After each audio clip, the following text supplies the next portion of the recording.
Welcome to the day 8 of the 30 days life challenge. Have you ever felt that you have been living the life in a loop? Like you are stuck in a loop and the same things keep happening over and over and over and over and over and over and over again. Mainly because you go from home to your office, then to your cafeteria, you have lunch, go back to office, come home in the morning, and then the entire routine repeats. Then we think that weekends are the ones where we actually find something different. But think about it, even on the weekends as well, we might be repeating through some similar patterns over here. So, is there a way for us to break free of these patterns? Let me relate this to the entrepreneurs as well. As an entrepreneur, you want to find newer audiences to your product. For example, when I was doing some storytelling sessions, at that time, my typical audiences used to be the people from my apartment or my friend circle. But you see what's happening here? There is a limited number of people who would be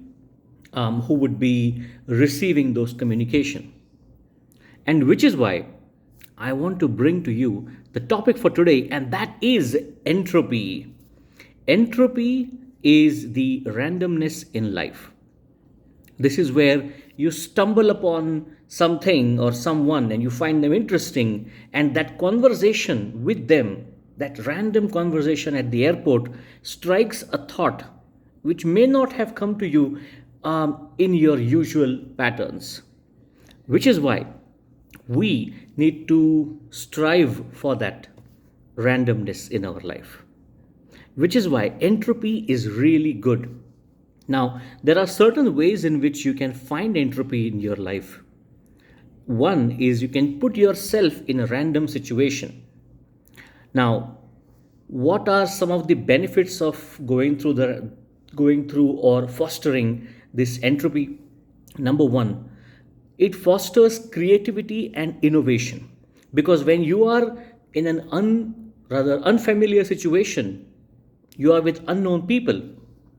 At that time, you don't have the comfort of familiarity, and that means you would need to find out a way to deal with that situation, identify what is that person thinking, and then this entire conversation makes you to learn something new. Now, I remember when I was going back to my example from earlier, the storytelling session. Now, some of those tickets were available on Book My Show. And from Book My Show, anyone could buy the ticket and come to the show. So, as I was doing one of these sessions about, it was a Krishna thriller, a thriller story from Krishna's life. And I remember on a Saturday evening, suddenly the room was filled with people, approximately 35 to 40 people in the room, most of them not known to me, completely new audience. And while sharing that story with this new audience, that was a really great experience. And I was able to meet so many new people that day. It also helped me to understand what kind of a persona, what are the kinds of people who are interested in these kind of stories. That helps me to know my demography better. Now think about it. If you are having your own application, in that case, you want to know more about the personas who are using your application. And which is why entropy helps us to gain that empathy, right? So entropy helps us to gain empathy about our demographic, our persona, our customers. What do you think about this? Let me know. What are the different ways in which you can bring entropy in your life? If you have read about this, please put that in the chat.